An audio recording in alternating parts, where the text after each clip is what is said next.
Diablo 3. I've been playing tons of Diablo 3 recently, since I came back to it after a long time away and discovered that they had actually improved it considerably. I've sunk I don't know how many hours into it right now and turning the game inside out with multiple characters. Fuck demon hunters though, that class sucks. Anyway, where was I?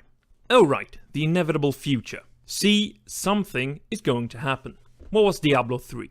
A huge success! And what happens when a game is a huge success? More sequels! It's going to be a tough one to pull off though. A good game in its own right, Diablo 3, well, it's more or less treading water. Ask yourself, where are we at the end of Diablo 3? The exact same place we were at the end of Diablo 2. That is, we've beaten the shit out of the primevals, and they are now free floating around the world, and the eternal conflict rages on. We've done a lot of stuff, but nothing really changed.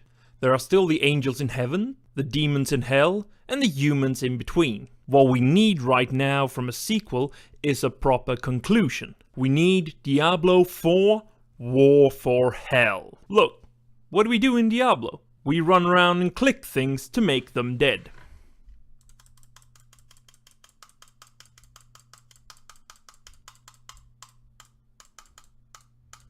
We burn through legions of enemies, thousands of them, making new rivers that run red every single day. But we've never actually been in a war. Oh yes, we've fought on battlefields exactly like twice throughout the whole series, but it's still been us running along, all alone, butchering whole armies of mooks. So make this a war. Objectives, enemy leaders, allied forces, all the things that are already technically in the game, but could be molded into an actual war on an enormous scale. Could be the blow-off the series deserves, and it could actually wrap everything up.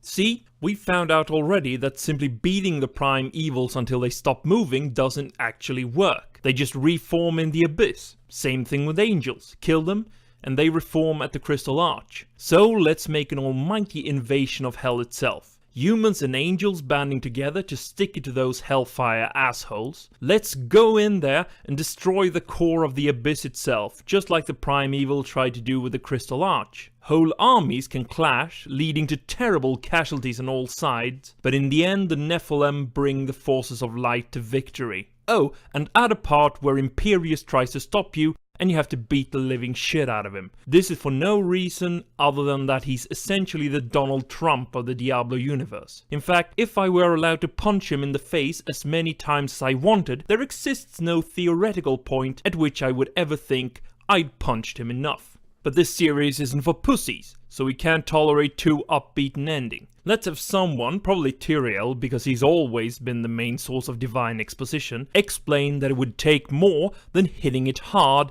to destroy the remains of Tethommet, the original prime evil. What they'd have to do is summon the Crystal Arch into the abyss, destroying both. This would be the final sacrifice of the angels. They'll give up their immortality, become mortal, like Tyrael did. And so would the demons. Now there would only be one single world, and everybody would be mortal. That way we get an ending to the eternal conflict, but it's kinda depressing, so we can keep the depressing tone of the series to the very end. Also because I don't really like it when people are happy.